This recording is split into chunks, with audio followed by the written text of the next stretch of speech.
Good morning, Dr. Ferrero here. Today we are going to talk about a rather unusual procedure. We will discuss all those cases in which ankle arthrodesis, which is the fusion or permanent blocking of this joint, does not produce the desired results. When we talk about ankle arthrodesis, we are referring to a procedure in which the ankle joint can no longer be saved and is therefore fused. In this X-ray, you can see how the yellow line and the red line on the left, which represent the joint line of the tibia and the underlying bone, called the talus, are parallel. In the photograph in the center, and even more so in the photograph on the right, you can see how these lines tend to touch each other.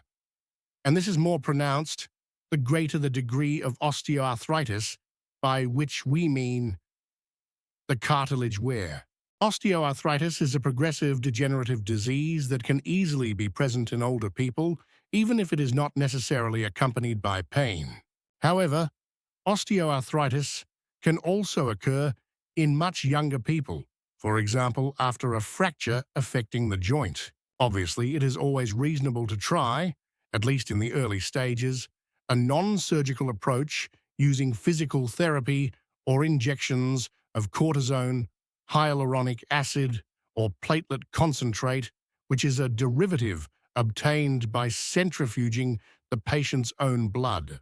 If the conservative approach does not lead to the desired results, various surgical options can be considered, including arthroscopy, which is a minimally invasive procedure. However, it often gives poor results, especially when osteoarthritis is very advanced. There are also more invasive surgical procedures such as arthrodesis, the permanent and definitive blocking of the joint, or total ankle replacement, for which I invite you to watch a video dedicated to this operation. As I have already mentioned, ankle arthrodesis consists of fusing the joint, removing the last remaining cartilage, and permanently blocking the joint using metal plates or screws, which can remain in place permanently or, if they cause discomfort, be removed at a later date with another operation. Whenever possible, I obviously prefer to implant a total ankle prosthesis, which still allows for good foot mobility, thus enabling the patient to walk in a more physiological manner. However, there are some patients in whom we cannot implant a total ankle prosthesis, and I am referring to certain neurological problems or when the deformity of the ankle is too severe to allow this type of surgery. Understandably, many patients are a little scared at the idea of locking the ankle joint, but I feel I can reassure them because this is a procedure that gives excellent results in terms of pain reduction and the ability to walk without aids such as crutches or canes. However, some patients are bothered by the fact that they cannot bend their ankle, for example, when they have to kneel. The purpose of this video is therefore to understand whether it is possible to reverse the procedure after ankle joint fusion surgery. Patients are usually told that unfortunately there is nothing more that can be done, and that the ankle must be kept locked, and that they must therefore accept any discomfort that this entails. In reality, it is possible to recover some mobility in the now fused joint by means of a total ankle replacement. However, this is an option that we offer in only a few selected cases, because, as I mentioned earlier, arthrodesis surgery offers excellent results. If the discomfort after arthrodesis is too severe, a CT scan with 3D reconstruction is performed, which allows for a three-dimensional study of the joint and enables us to plan the surgery with millimeter precision before the operation, with the possibility of creating cutting guides that allow us to make precise cuts according to the preoperative plan. We are now in the operating room to operate on a patient whose right ankle was blocked several years ago. The surgery begins with an incision along the previous scar. Here you can see the tendons. The surgical incision passes through scar tissue resulting from the previous surgery. This is certainly a more difficult surgical approach than the first operation. We have now reached the bones that form the ankle. Normally, we would see the joint here, but in this case, it is obviously no longer visible after the arthrodesis surgery because complete bone fusion has formed between the bone above, called the tibia, and the bone below, called the talus.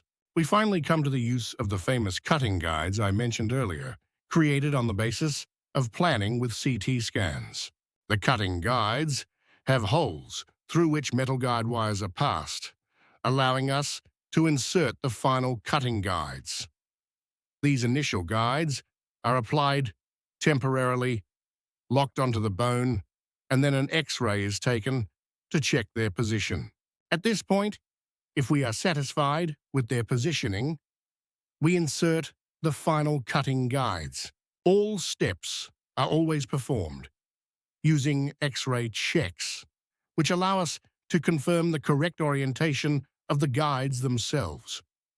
Now I want to show you how many surgical instruments we need during this operation. In reality, I am only showing you part of the instruments used for the entire operation, which lasts about 3 hours in total. We then come to the decisive part of the operation, where, once the cutting guides are in place, we can use a high-speed saw to remove the part of the bone that is blocking the joint, and thus restore mobility to the blocked ankle. By removing this block of bone, we will then have the space to implant the prosthetic components. The cuts must be made at 4 points to form a trapezoid shape. This trapezoid is then removed, leaving a space that is suitable for implanting the prosthesis. Once the degree of mobility and the absence of small bone fragments have been verified, we can implant the trial prosthesis, which is inserted temporarily only to assess the degree of stability. Now we can implant the final component, which has a rough inner surface, to allow bone growth in the following weeks to keep it perfectly stable over time. The same thing is done for the underlying component on the talus. Now you can see the two metal components implanted. However, the prosthesis is not yet complete, as the plastic part to be inserted between the two metal parts is missing. Now the prosthesis is complete, so you can see the metal part on the tibia, the metal part on the talus, and the part that was missing before, which is made of high-strength plastic, preventing the two metal components from coming into contact with each other. I will show you how the ankle is perfectly mobile, whereas previously this movement was absolutely impossible. After dressing the wound, I put on a long boot brace on which the patient can put all their weight, with or without crutches. The first dressing is changed after 5 to 7 days, during which time painkillers are taken regularly at first and then only as needed. It is essential to avoid getting the dressing wet due to the risk of infection. If you really need to shower, you can use plastic protectors available from pharmacies, adding an extra protective layer such as plastic kitchen rolls. Over the following weeks, it is a good idea to keep your foot elevated when you are not walking to prevent the ankle from swelling. 2 weeks after the operation, the same patient you saw in the video is already able to move independently, but of course, this mobility will improve over the following weeks, thanks to physical therapy. Physiotherapy began after 2 to 3 weeks, when the wound had completely healed. In the early stages, lymphatic drainage will be performed to reduce residual swelling, along with active and passive mobilization exercises, particularly to prevent the ankle from stiffening. However, the recovery process will take several months, and you will certainly not be able to drive for at least 8 weeks. As with all surgeries, there are risks such as infection, which is less than 1%. In the event of infection, it is important to know that there is a risk of needing a second surgery in which the prosthesis is simply washed and cleaned. But in cases of more serious infection, the prosthesis must be removed. Another risk is deep vein thrombosis, which is the formation of a blood clot in the leg.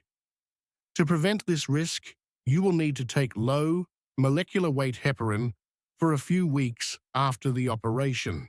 The operated ankle will remain swollen for 6 months, although it will gradually improve over time.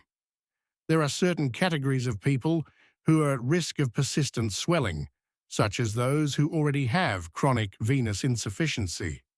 To prevent or reduce swelling, it is advisable to keep the operated foot elevated and apply ice for 5 to 10 minutes at least 3 times a day, as well as undergoing physiotherapy. Another possible complication is delayed wound healing. Scars may actually take longer to heal. There are certain groups at risk for this problem, such as diabetics and heavy smokers. Despite the excellent mobility achieved in the operating room, it is also possible that the ankle may stiffen. This is why it is essential to perform physical therapy regularly. But above all, it is important to always perform mobilization exercises at home. The prosthesis may continue to hurt, and this may be caused by the prosthesis not adhering to the bone. This failure of the prosthesis to adhere to the bone may be linked to septic loosening, i.e., linked to an infection, even a low aggressiveness one, or to a septic loosening in which the prosthesis is not infected but is micro-unstable. If the pain persists and causes too much discomfort to the patient, the possibility of performing another operation to replace the prosthesis must also be considered. In more complicated cases, the prosthesis must be completely removed and replaced by arthrodesis, blocking again the joint for which the patient was originally operated on. If you think this video was helpful, or if you think it could be useful to someone else, please like and subscribe to the channel. Thank you.